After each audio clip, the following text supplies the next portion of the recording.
Hello everyone, and welcome to Biopedia. Photosynthesis is a complicated process which likely deserves its own episode at some point in the future. As such, we will not be discussing the whole process here today. Instead, we will be examining a particular enzyme within the process whose shortcomings have led to the development of alternative forms of photosynthesis. This enzyme is ribulose bisphosphate carboxylase oxygenase, or RuBisCO. Within photosynthesis, there are two individual processes which occur, known as the light reactions and the Calvin cycle. The Calvin cycle is also known as the dark reactions, due to the fact that the process doesn't need photons of light to take place, as we'll see in a moment. To simplify, the light reactions involve using the energy from photons of light to ultimately create ATP and NADPH. These compounds then provide energy and electrons to power the Calvin cycle. The reactant of the Calvin cycle is 3 molecules of ribulose bisphosphate, or RuBP. In the majority of plants, a carbon dioxide molecule is fixed to each RuBP, resulting in 3 unstable 6-carbon intermediates. These split in half to form 6 molecules of 3-phosphoglycerate. Through intermediate steps, this ultimately generates 6 molecules of glyceraldehyde 3-phosphate, or G3P. 1 molecule of G3P serves as the output of the Calvin cycle and can be transformed into organic molecules through subsequent reactions, while the rest of the G3P is used to ultimately regenerate the molecules of RuBP present at the start of the reaction. Now, I recognise that I'm skipping over the majority of photosynthesis here, but I will likely cover the whole process again in a separate episode, and we don't need to know the whole process for our purposes today. As such, I'm only summarising the Calvin cycle here to ground us in today's topic. Accordingly, this is where RuBisCO comes into the story. RuBisCO is the enzyme which catalyses the fixation of carbon dioxide to RuBP, the first reaction we discussed in the Calvin cycle. However, carbon dioxide is not the only molecule that can bind to RuBisCO, as oxygen can competitively inhibit it and bind to RuBisCO's active site. Although in more sophisticated plants this is 100 times less likely than RuBisCO binding to carbon dioxide, this effect is counterbalanced by the fact that oxygen concentrations in the atmosphere are relatively much higher than carbon dioxide. If this competitive inhibition happens, oxygen is fixed to RuBP to generate a 2-carbon molecule in a process known as photorespiration. The name derives from the fact that the reaction takes place in light, as with photosynthesis, but uses energy, as with respiration. In contrast to the ATP generating process of photosynthesis, photorespiration uses ATP without any sugar ultimately being synthesized, and potentially usable carbon dioxide being lost from the photosynthetic process. In some species, photorespiration may siphon off as much as 50% of the carbon available to the Calvin cycle. The fact that RuBisCO can also bind to oxygen wasn't a problem in the primordial atmosphere it evolved in, where atmospheric carbon dioxide concentrations were relatively higher than oxygen levels. However, as oxygen levels rose over time, it became more of an issue, as this ability to bind to oxygen was never lost from the enzyme. As such, some photorespiration is unavoidable.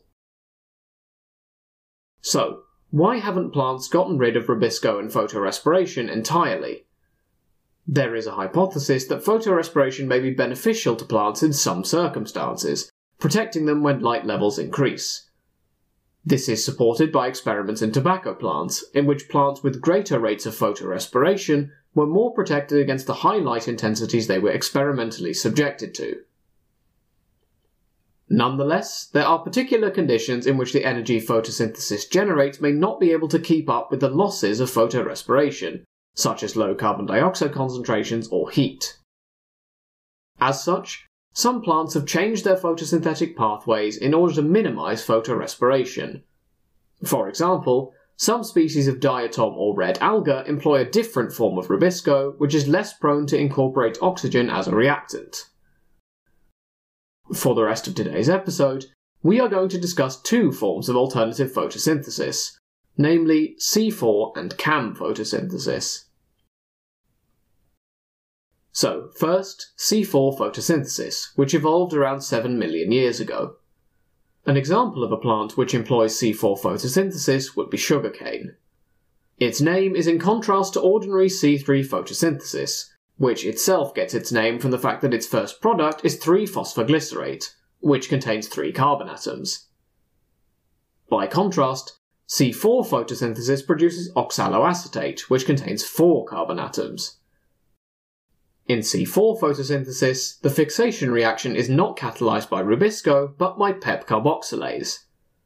This enzyme can either act on IUBP or phosphoenol pyruvate, PEP for short, hence the enzyme's name.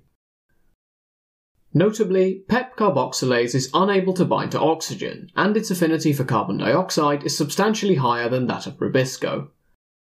Additional reactions then convert oxaloacetate into compounds such as malate and other organic acids.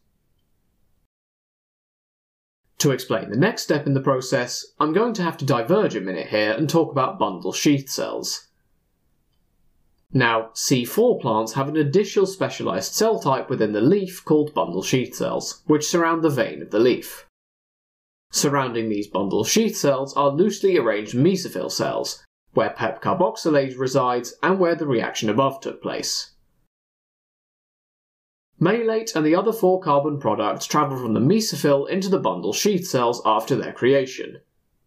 Inside the bundle sheath cells, carbon dioxide is released and subsequently feeds into the Calvin cycle as before, which only takes place within these cells.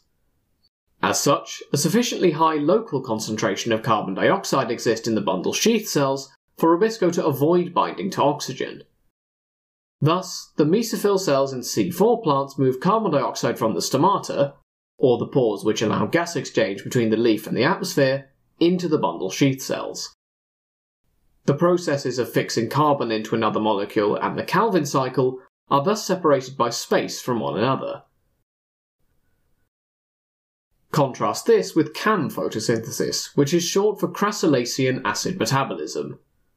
Examples of plants which use it would include pineapples and cacti. Now, in contrast to other plants, the stomata of CAM plants are open at night and shut during the daytime. This prevents water loss through the stomata, but does present the problem of stopping CO2 from getting into the leaf.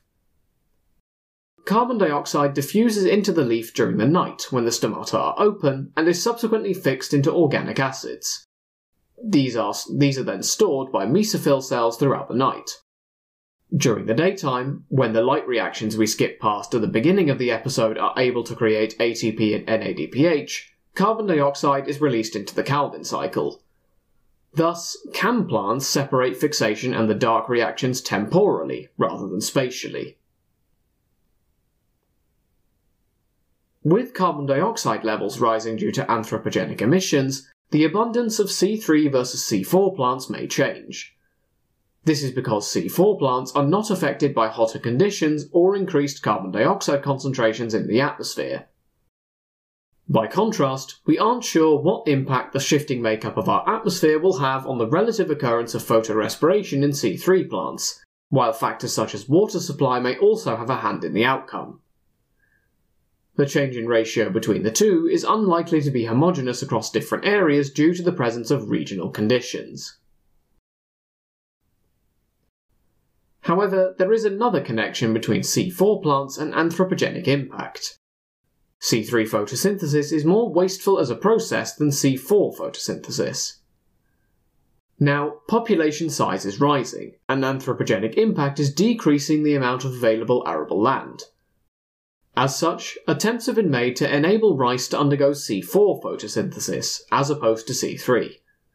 Supposedly, C4 rice would be able to produce between 30% and 50% more rice than its C3 counterpart.